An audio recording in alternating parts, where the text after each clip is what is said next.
Welcome to our channel, and today topic is word building. And word building for the pre-primary classes, play, nursery and prep. play में तो हम उनको orally सिखाते हैं, लेकिन prep class जो है वो थोड़ी सी हम कह सकते हैं कि सीनियर क्लास हो जाती है. मोंटेसरी सेक्शन की बात कर रही हूँ. तो इस क्लास में हम स्टूडेंट को क्या करते हैं, हम वर्ड बिल्डिंग की तरफ ले आते हैं. और वर्ड बिल्डिंग में क्या होता है कि जो लेटर्स उन्होंने प्ले में पढ़े, नर्सरी में पढ़े, उन्हीं से वर्ड्स हम बनाना शुरू कर देते हैं. तो अब स्टूडेंट को जो है वो बहुत डिफिकल्ट लगता है, because they are just learning the A for apple, B for ball, C for cat. लेकिन अब उनको क्या करना है, अब उनको इनको याद करना है वर्ड बिल्डिंग को, और उनको थोड़ा डिफिकल्ट लगता है. लेकिन हम क्या करते हैं, हम यूज़ करते हैं ऐसा मेथड कि वो क्या करें, Aahista Aahista step by step जो है वो चीज़ों को सीखना शुरू कर दें. यानी इजी टू डिफ़िकल्ट की तरफ मूव करें, कंक्रीट से एब्स्ट्रैक्ट की तरफ मूव करें. तो इसके लिए हम क्या करते हैं, हम उनको स्टेप बाय स्टेप जो है वो आसान वर्ड से मुश्किल वर्ड्स की तरफ लेके जाएंगे. तो इसके लिए हम क्या करेंगे, हम वर्ड बिल्डिंग में ऐसे वर्ड्स लेंगे जो कि थोड़े से ईजी हों और उन्होंने अपनी डेली लाइफ में उनका एक्सपीरियंस भी किया हो, मीन्स उन्होंने देखे हों. ये नहीं कि हम ए से कुछ ऐसा बता दें कि उनको पता ही ना हो, ठीक है. लेकिन आप हमेशा वर्ड बिल्डिंग वहाँ से, स्पेशली बेसिक क्लासेस में, ठीक है, आप वो वर्ड्स स्टूडेंट को सिखाएं जो कि वो पहले से चीज़ों से फेमिलियर हैं. ओके, क्योंकि स्टूडेंट की ये बेसिक्स हैं, और अगर हम स्टार्टिंग पे ही एब्स्ट्रैक्ट की तरफ ले जाएंगे, जो चीज़ उन्होंने देखी ही नहीं है, तो ये लर्निंग जो है वो उनकी परमानेंट लर्निंग या लॉन्ग लास्टिक लर्निंग नहीं होगी. वो सिर्फ रट्टा लगाएंगे और रट्टा लगा के आपको सुना देंगे. लेकिन आप after assessment or after 1 year 2 years पूछेंगे कि कभी आपने लेटर ए से ये वर्ड सीखे थे, तो याद है, तो उनको नहीं पता होगा. So daily life experience is a very good method, तो इसको यूज़ करें. तो स्टार्ट करते हैं. वर्ड बिल्डिंग में कौन कौन से वर्ड्स हो सकते हैं. सबसे पहला है ए फॉर एप्पल.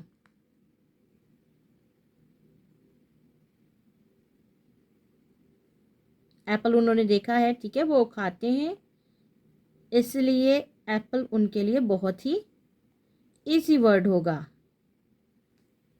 ये फ्रूट्स में भी याद हम करवाते हैं, इसलिए ये वर्ड जो है वो उनके लिए बहुत ही ज़्यादा अच्छा है. उनको उनका फेवरेट भी है. कुछ बच्चों का एप्पल फेवरेट होता है, इसलिए एप्पल को जो है वो सबसे पहले रखते हैं. Okay, A for aunt.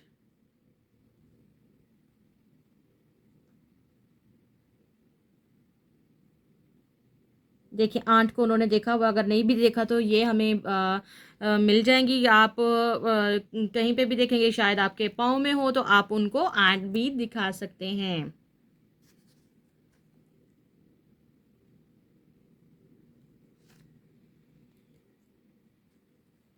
A for aeroplane, और वो भी वो देखते हैं.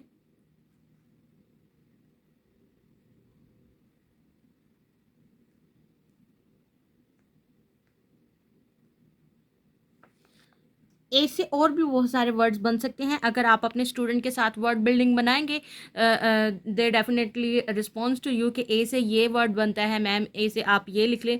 मैं अपने स्टूडेंट को जब असेस करती हूँ, उनकी ब्रेन स्टॉर्मिंग करती हूँ, तो मैं अपने आप को उनके सामने प्रेजेंट करती हूँ कि मुझे कुछ नहीं आता. तो मैं कहती हूँ कि आप मुझे बता सकते हैं कि इससे क्या वर्ड बन सकता है. एंड और वो बहुत ही अच्छे तरीके से पार्टिसिपेट करते हैं एंड गाइड करते हैं कि जैसे वाकई में मुझे कुछ नहीं आता उनके सामने.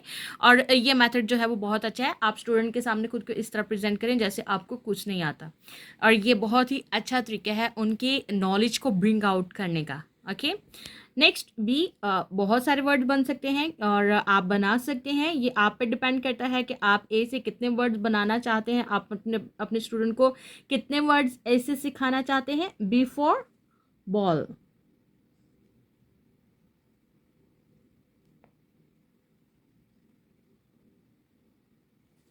B for bat.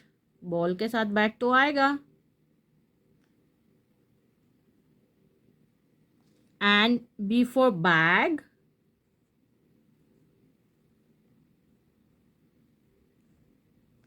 Okay. C for cat. अब मैं कोशिश कर रही हूँ कि मैं वो वाले वर्ड्स लिखूँ जिनका लेटर उनको मेमोराइज करने में वो जो है वो डिफ़िकल्ट ना हो, ठीक है। तो आप इस तरह के वर्ड्स लें जिनके स्पेलिंग याद करने में स्टूडेंट को प्रॉब्लम ना आए, क्योंकि वर्ड बिल्डिंग तभी उनकी इंक्रीज होगी ना जब वो वर्ड्स को याद कर पाएंगे। अगर वो याद नहीं कर पाएंगे तो आप चाहे जितने मर्जी अच्छे वर्ड्स की कलेक्शन कर लें उनके लिए, जब उनको याद नहीं होगा तो उनके लिए ये मुश्किल हो जाएगा। लेकिन अगर हम इजी टू डिफ़िकल्ट की तरफ मूव करेंगे तो ये उनके लिए बहुत ही अच्छा स्टेप होगा, और वो आहिस्ता आहिस्ता जो है वो आसान से मुश्किल की तरफ जाना शुरू कर देते हैं, और उनके लिए मुश्किल वर्ड्स को या बड़े बड़े स्पेलिंग्स को याद करना फिर कुछ ज़्यादा मैटर नहीं करता है। कैट, कार, कप, कैप भी कह सकते हैं आप। D for dog,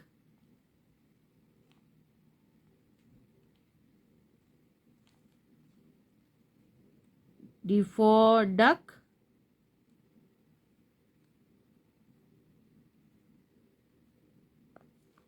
D for donkey,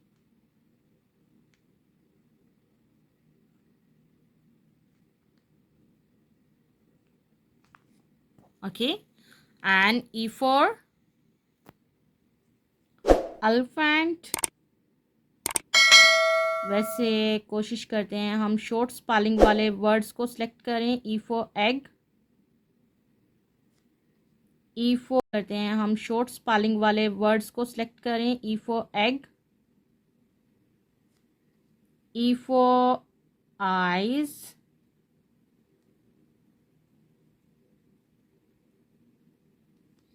E for ear।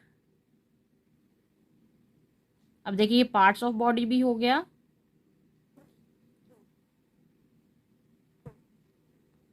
Okay और ये साथ में हमारी वर्ड बिल्डिंग भी हो गई। इसके अलावा अगर आपके स्टूडेंट कर सकते हैं तो बल्कि आप उनको करवाएं। मैं कहती हूँ कि हमें स्टूडेंट को कभी भी ये नहीं कहना चाहिए दे कांट डू दिस, ये अभी छोटे हैं, ये इनसे नहीं होगा।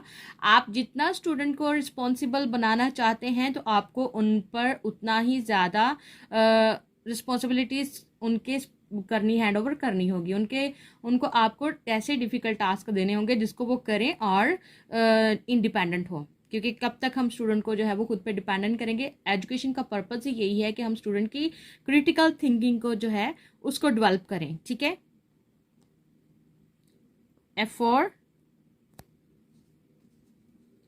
fan,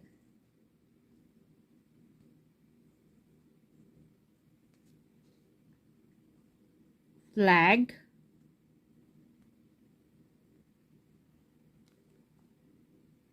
flower।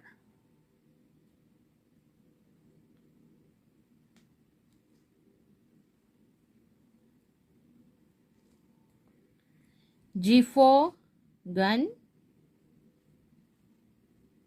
वैसे गन तो नहीं होना चाहिए, लेकिन as a just word building के लिए गन,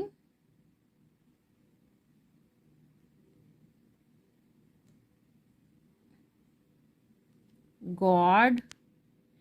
आप जब गॉड को अपनी वर्ड बिल्डिंग में ऐड करना चाह रहे हैं तो कोशिश करें कि आप गॉड का जो मीनिंग है वो ज़रूर अपने स्टूडेंट को बताएं, ठीक है। देखिए इसमें एक रिलीजियस इंट्रोडक्शन भी आ जाता है, रिलीजियस फैक्ट भी आ गया है। तो आप कोशिश करें कि जब मैंने गॉड यहाँ पे ऐड किया तो आप अगर गॉड ऐड करना चाहते हो तो आप अपने स्टूडेंट को प्लीज़ जिस दिन भी ये वर्ड बिल्डिंग करवाएं आप इसके बारे में ज़रूर बताएं, ठीक है। Gun, god, good,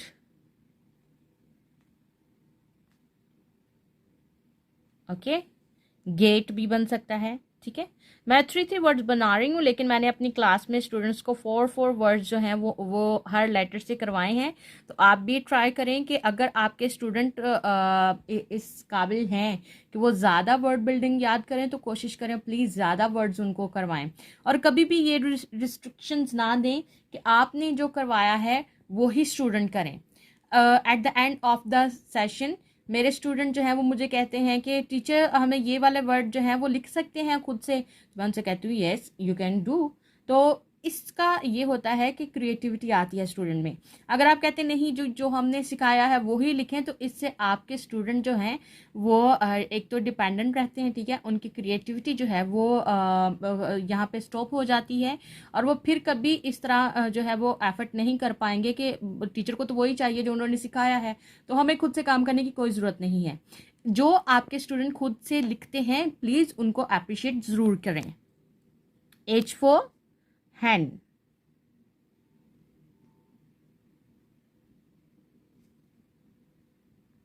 H for hat, hot, hat, बहुत सारे वर्ड्स हैं जो बनते हैं, ठीक है। और इट्स डिपेंड ऑन यू कि आप अपने स्टूडेंट को कौन से वर्ड्स करवाना चाहते हैं। ये है वर्ड बिल्डिंग जो हमने आज एज तक कवर की है, बाकी की हम नेक्स्ट वीडियो में करेंगे। प्लीज़ अपना ख्याल रखिएगा और हमारे चैनल को सब्सक्राइब ज़रूर कीजिएगा, क्योंकि हम आपके साथ कुछ इस तरह की टेक्निक शेयर कर रहे हैं, मैथड एंड एक्टिविटी शेयर कर रहे हैं, जो कि आपकी स्टूडेंट की लर्निंग को और ज़्यादा आसान बनाएंगे और स्मार्ट भी बनाएंगे। Okay, thank you so much, और चैनल को सब्सक्राइब करना मत भूलिएगा।